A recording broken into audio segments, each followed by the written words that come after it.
I originally gave this talk to the Virginia Board on Geographic Names meeting in May 2017, and Leo was there and recommended that I give the same presentation here. What I did with this is I included photographs as much as I could, along with older maps and also images from GNIS. And so hopefully it will all be clear. Today's presentation, it's a look at a few names. I mean, clearly there are a lot of place names in Virginia, and as part of my job as a senior map archivist at the Library of Virginia, I serve on the Virginia Board on Geographic Names. So anytime that the U.S. Board on Geographic Names receives a proposal to change the name of a feature in Virginia or to name a feature in Virginia, they ask for our recommendation. And so we do a lot of research in researching those proposals when they come in. And so there are a lot of names in Virginia. A lot of them have been in use for about 400 years. And so I thought it would be neat in the short time I have with you is to look at those names that have a historical meaning, to look at those names that may be based on folklore, and then those that actually may have a legitimate historical background. And so I divided today's presentation into a look at historic names, those that derive from John Smith's Virginia Adventures, those that are related to a cartographer or a fictional character, those that are just very interesting, and then of course a brief look at Tysons Corner, which is no longer known as Tysons Corner but as Tysons. And if you live in Northern Virginia, you know exactly what I'm talking about. Sir? I think it's still Tysons Corner to a lot of people. So let's start off with Jamestown. There are a number of places in the United States named Jamestown, but they're not Jamestown that's in Virginia. Jamestown Island has been known as Jamestown since 1607. It has, to give you an idea of its place in Virginia's history, Jamestown Island's 200th anniversary was celebrated in 1807. The 300th anniversary of the settlement of Jamestown was celebrated here in Norfolk in 1907. And the tercentennial celebration was held at Jamestown in 2007. So the island has been known by that name for over 400 years. And in case you did not know, Jamestown was the capital of Virginia until 1699, when the capital was moved to Williamsburg, which remained the capital until Richmond became the capital during the American Revolutionary War. And I have just a few pictures. Here is Jamestown Island circa 1607. It's vastly different in 1807 than it was in 1607 or as it served, or during its time period as capital of Virginia in the 17th century. And of course, here is Jamestown on an 1860 map by Augustus Mitchell. Bermuda Hundred. Bermuda Hundred is another older name in Virginia. It has been in use since at least 1613, and it was established obviously in 1613. This is a picture of a wharf at Bermuda Hundred during the early days of the American Civil War. It is located on the James River. It's very close to the conjunction of the James River with the Appomattox River.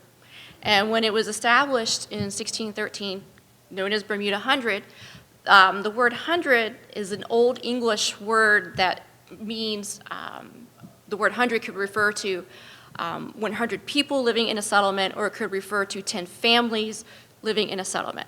And so a large group of people, either of 10 families or 100 folks or whatever, moved to Bermuda Hundred in 1613.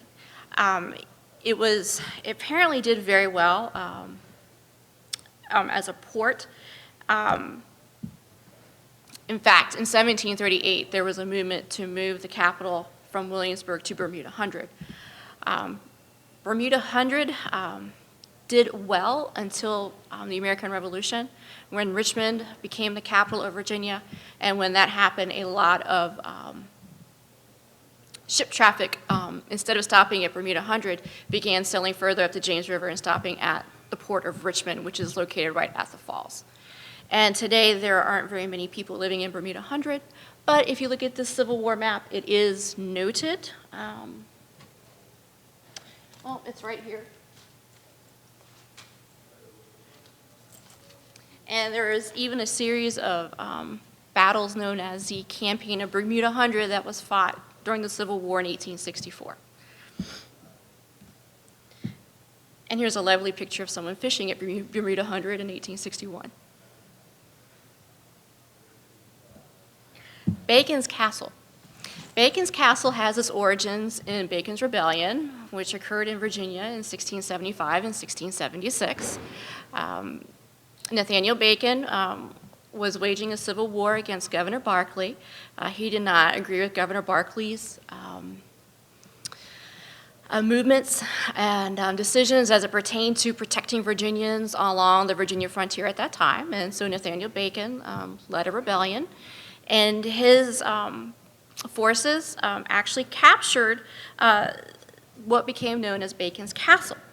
What's interesting is Bacon's Castle was never owned by Nathaniel Bacon. It was owned by the Allen family, who constructed the house in the 1660s. And you can see, here it is, a present-day topographic map showing the location of Bacon's Castle. Today, the house is known for its 17th century architecture. And here are just a few pictures from our collections of what it looks like. But what I find most interesting is, yes, the name is still in use. Yes, it's supposed to be named after Nathaniel Bacon, but Nathaniel Bacon never lived there, and it was the Allen family that owned it for many, many years. But yet it's still known as Bacon's Castle. And this, again, is an older map, and I think,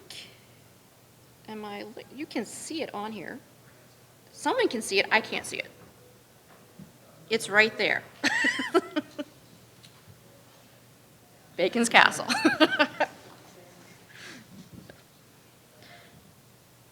Poplar Forest. Poplar Forest is another place named in Virginia that's been in use for quite a long time. It is located in Bedford County, Virginia. For those of you who know where Lynchburg, Virginia is, about 4 hours west of here. Bedford is slightly southwest of Lynchburg. And Poplar Forest was owned by Thomas Jefferson. Thomas Jefferson inherited Poplar Forest from his father-in-law in the 1770s and began building a retreat home there in the early 19th century.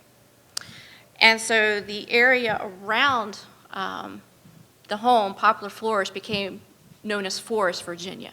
And Poplar Forest is still in use. These are pictures of the home. It's one of the few octagonal houses remaining in the state of Virginia.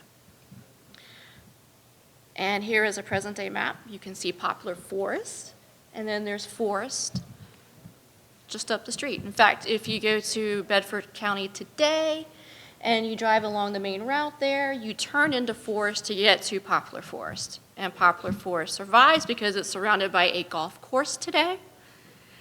And it was privately owned. The Jefferson family owned it. When he died, his heirs sold the property. And it was privately owned until 1984 when the Poplar Forest Foundation took over. And today they're reconstructing the home as it was at the time that Jefferson and his family lived there. It's a great place to visit if you've never had a chance to visit Poplar Forest.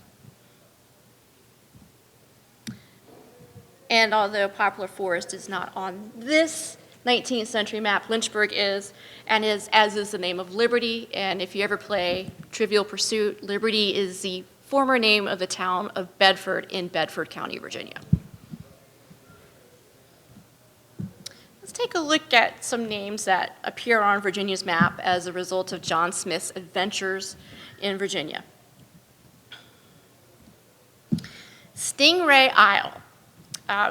You may not know that in 1608, Smith and several of the colonists were scouting out the Chesapeake Bay, and during their explorations of the Potomac River and close to the Rappahannock River, Smith apparently was fishing with his sword, and while he was fishing, his sword speared a stingray, He was stung by the stingray, and apparently his body began swelling up. He and his fellow colonists thought that he was going to die, and they made preparations for his burial at Stingray Isle. He got better, but the name Stingray Isle stayed, and it's now known today as Stingray Point. In fact, here it is. And I don't know how accurate this next, the history is behind this next name, but Anti-Poison Creek is in Lancaster County, just across the Rappahannock River from Stingray Isle. Someone has purported the story that this is where John Smith received help from the Native Americans living in the area for his stingray, from the stingray poison. So it's called Anti-Poison Creek because that's apparently where he received aid. Again, I don't know how true the story is, but that is the folklore history behind the name of Anti-Poison Creek in Lancaster County. And here it is in present day. It's just below Anti-Poison Neck.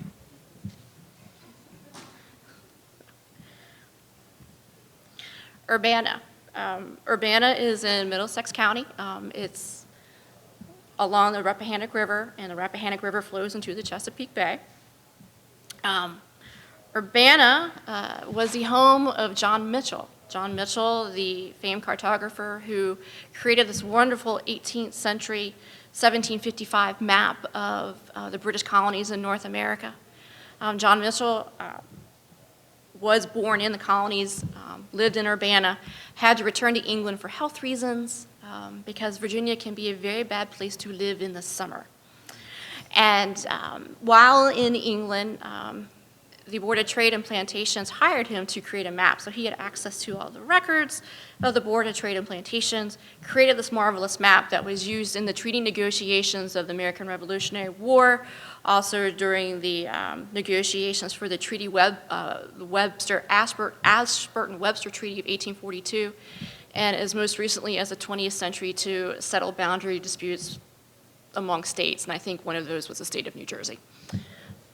And I won't make any cracks about New Jersey. So, and then there's the name Ivanhoe. Ivanhoe is in Wythe County, Virginia. It's out in the southwestern section of the state. Here's a present-day map showing Ivanhoe. According to the story, there was a furnace that had recently been constructed in Ivanhoe, or near Ivanhoe, and company official working for that furnace. His wife had just finished reading Ivanhoe and decided that the area should be named after the book Ivanhoe. And so it's been known as Ivanhoe since 1890.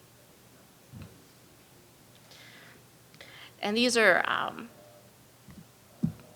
some of the more interesting names. Caira is supposed to be French for it will grow, apparently French slang. It's located in Cumberland County, and the books I've read say that it's now pronounced C-Y-R-A. So I don't know if that's Kira or Sira, I don't know. But that's what it's called presently, and according to the history, the settlement at Circa was established during the American Revolutionary War. Some have said Benjamin Franklin was responsible for naming the site. What I do know is that it was actually a port up until the 1830s and 1840s when the railroad started moving in, and there are actually 40 or 50 buildings on site. Today, there really isn't anyone in Kira, and it's, from what I've read, it's a great place to fish. But it's still showing up on maps. And then there is Hungry Mother's Creek. This place, this is an unusual name.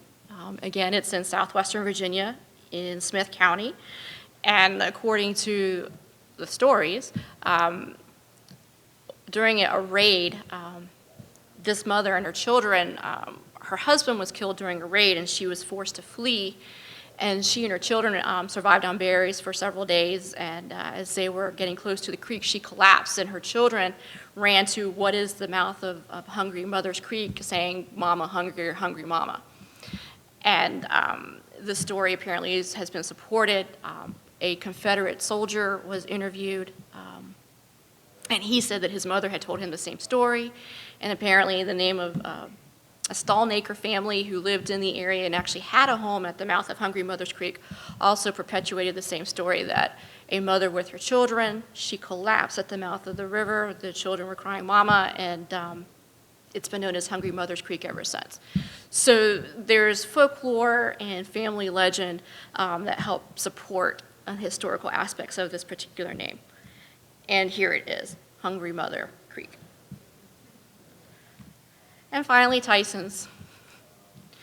For those of you who are not aware of this, the United States Board on Geographic Names received a proposal to rename Tysons Corner to Tysons. It was part of it was supported by the Fairfax County Board of Supervisors, and it was part of a plan to help revitalize Tysons into a private-public business venture. Am I right, Leo? Branding, absolutely, it's branding. And so as part of this, because it's been known as Tysons Corner throughout a lot of the 20th century, the place or the family name Tysons has been associated with the property since at least the 1860s. We decided to seek out public input. And so as part of my job with the Virginia Board on Geographic Names, I contacted a number of home associations, I contacted genealogical societies, historical societies, anyone who I thought might be interested in learning that Fairfax County Board of Supervisors was interested in dropping the word corner from the name Tysons. I did not receive any negative feedback whatsoever. I even sent a letter to the editor to the Fairfax Times, and they didn't even publish a letter to the editor. So, based on that, we made the recommendation that there was no need to change the name, but since the Fairfax County Board of Supervisors supported it, we felt that we couldn't oppose it, even though we saw no reason to change it. And so the U.S. Board on Geographic Names decided to go ahead and drop the word corner from the name Tysons Corner as a result of public support for it. So, that's all I have. And if you ever want to reach me, I am at the oh, and by the way, this is in GNIS, and they still haven't put up a map yet that shows it as Tysons. It says Tysons Corner on the map, but if you search for it in GNIS, it's Tysons. But that's all I have. If you ever want to reach me, I'm at the Library of Virginia in Richmond. Just drive up 64, and we're at 6495. So thank you.